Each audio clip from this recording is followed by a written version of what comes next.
mademoiselle Ovide? Oui, monsieur le directeur. Est-ce que monsieur Badin est venu? Oui, monsieur le directeur. Monsieur Badin est là? Parfaitement, parfaitement.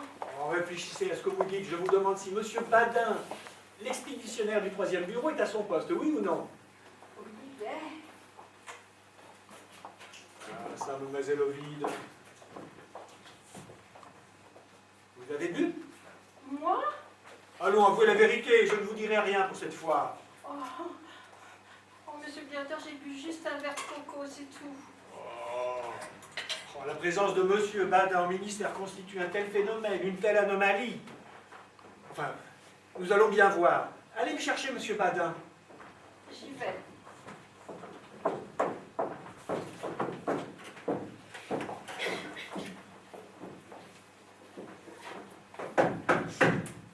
Entrez. Monsieur le directeur. Ah, bonjour monsieur Badin. Entrez donc, monsieur Badin, et prenez un siège, s'il vous plaît. Je suis confus. Du tout, du tout. Dites-moi, monsieur Badin, voilà près de 15 jours que vous n'avez mis le pied à l'administration. Oh, ne m'en parlez pas. Permettez. C'est justement pour vous en parler que je vous ai fait prier de passer à mon cabinet. Voilà, dis-je, près de 15 jours que vous n'avez mis le pied à l'administration. Tenu au courant par votre chef de service, et inquiet pour votre santé, j'ai envoyé 6 fois le médecin du ministère prendre chez vous de vos nouvelles. Et on lui a répondu 6 fois que vous étiez à la brasserie. Ah, monsieur, on lui a menti. Mon concierge est un imposteur que je ferai mettre à la porte par le propriétaire. Fort bien, monsieur Badin, fort bien, ne vous excitez pas ainsi. Monsieur, je vais vous expliquer. J'ai été retenu chez moi par des affaires de famille. J'ai perdu mon beau-frère. Encore? Monsieur... Oh, ça, monsieur Badin, est-ce que vous fichez de moi? Oh! À cette heure, vous avez perdu votre beau-frère, comme déjà il y a 3 semaines, vous aviez perdu votre tante, comme vous aviez perdu votre oncle le mois dernier, votre père à la Trinité, votre mère à Pâques, sans préjudice naturellement de tous les cousins, cousines et autres parents éloignés que vous n'avez cessé de mettre en terre à raison d'un au moins la semaine. Quel massacre! Non mais quel massacre! A-t-on dit d'une boucherie pareille? Et je ne parle pas ici, notez bien, ni de la petite sœur, qui se marie 2 fois l'an, ni de la grande, qui accouche tous les 3 mois. Eh bien, monsieur, voilà assez. Que vous vous moquiez du monde, soit, mais il y a des limites à tout. Et si vous supposiez que l'administration vous donne 2400 francs pour que vous passiez votre vie à marier les uns, à enterrer les autres, ou à tenir sur les fonds baptismaux, eh bien, vous vous mettez le doigt dans l'œil. Monsieur le directeur... Taisez-vous. Vous parlerez quand j'aurai fini. Vous êtes ici 3 expéditionnaires, 3 employés à l'expédition. Vous, monsieur Soupe et monsieur Fermatu. Monsieur Soupe en est aujourd'hui à sa 37e année de service. Il n'y a plus à attendre de lui que les preuves de sa vaine bonne volonté.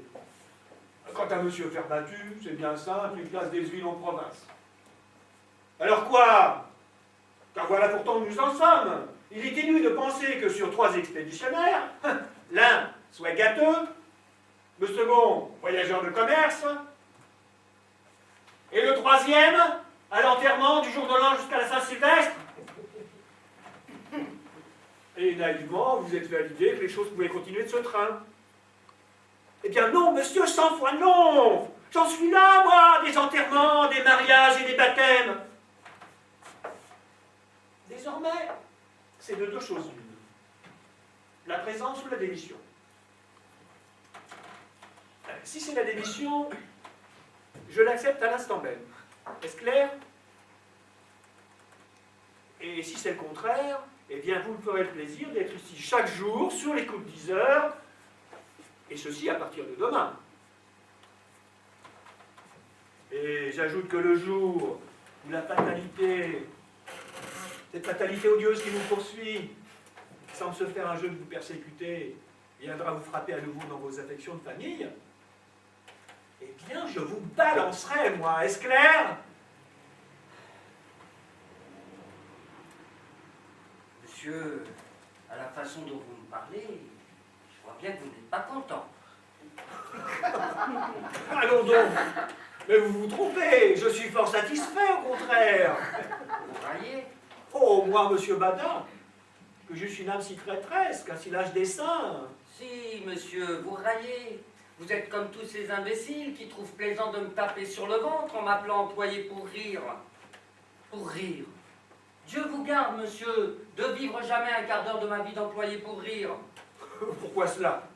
Bah, écoutez, monsieur, avez-vous jamais réfléchi au sort du pauvre fonctionnaire qui systématiquement, opiniâtrement, ne veut pas aller au bureau? Et que la peur d'être mis à la porte hante, poursuit, torture, martyrise d'un bout de la journée à l'autre? Parfois non. Eh bien, c'est une chose épouvantable. Et c'est là ma vie, cependant. Tous les matins, je me raisonne. Je me dis, va au bureau, Badin, voilà plus de 8 jours que tu n'y es pas allé. Je m'habille alors, et je pars. Je me dirige vers le bureau. Mais oui, j'entre à la brasserie. Je prends un boc, 2 bocs, 3 bocs. Je regarde marcher l'horloge, pensant, quand elle marquera l'heure, je me rendrai à mon ministère. Malheureusement, quand elle a marqué le quart, j'attends qu'elle marque la demi. Ah, oui, et quand elle a marqué la demi, vous vous donnez le quart d'heure de grâce. Parfaitement. Après quoi, je me dis, il est trop tard. J'aurai l'air de me moquer du monde. Ce sera pour une autre fois. Ah, quelle existence! Quelle existence! Moi qui avais un si bon appétit, un si bon sommeil, une si belle gaieté, je ne trouve plus plaisir à rien. Tout ce que je mange me semble amer comme du fiel. Si je sors, je longe les murs comme un voleur, l'œil aux aguets, avec la peur incessante de rencontrer un de mes chefs. Et si je rentre, c'est avec l'idée que je vais rentrer, que je vais trouver chez mon concierge mon arrêté de révocation. Et je vis avec la peur, avec la crainte du renvoi, comme un patient sous le couperet. Oh Dieu. Une question, monsieur Badin. Est-ce que vous parlez sérieusement? Ah bah, mais j'ai bien le faire à la plaisanterie. Enfin, réfléchissez donc, monsieur le directeur. Les 3000 francs qu'on me donne ici, j'ai que cela pour vivre, moi. Mais qu'est-ce que je deviendrai le jour où on me les donnera plus? Bah, car enfin, je me fais aucune illusion, hein. J'ai 35 ans. Âge terrible où le malheureux qui a laissé échapper son pain doit renoncer à l'espoir de le retrouver jamais. Ah, c'est pas bien tout cela, hein. Aussi, je me fais un sang.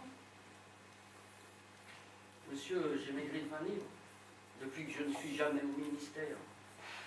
Tenez, regardez mes mollets, si on ne dirait pas des bougies. Et si vous pouviez voir mes reins, des vrais reins de chat écorchés, c'est lamentable. Lamentable. Tenez, monsieur, nous sommes entre hommes, hein, nous pouvons bien nous dire cela. Ce matin, j'ai eu la curiosité de regarder mon derrière dans la glace. Eh bien, j'en suis encore malade, rien d'y penser. Un pauvre petit derrière de rien du tout, gros à peine comme les 2 poings. J'ai plus de fesses, elles sont fondues. Alors, le chagrin, naturellement. Les angoisses continuelles, les affres. Avec ça, je tousse la nuit. J'ai des transpirations. Je dois me lever pour aller au pot à eau des 5 à 6 fois. Ah, ça finira mal tout ça. Hein. Ça me jouera un mauvais tour. Eh bien, venez au bureau, monsieur Badin. Impossible, monsieur le directeur. Bah, pourquoi? Je ne peux pas. Ça m'embête. Mais si tous vos collègues tenaient ce langage? Moi, je vous ferai remarquer, monsieur le directeur, qu'il n'y a pas de comparaison à établir entre moi et mes collègues. Hein. Mes collègues ne donnent au bureau que leur zèle, leur activité, leur temps, leur intelligence. Moi, c'est ma vie que je sacrifie. Ah, tenez, ce n'est plus tenable. Ah, bah c'est assez mon avis. N'est-ce pas? Remettez-moi votre démission, je la transmettrai au ministre. Ma démission. Mais monsieur, je ne songe pas à démissionner, je demande seulement une augmentation. Comment une augmentation? Ah, dame, monsieur, faut être juste, je peux pourtant pas me tuer pour 200 francs par mois.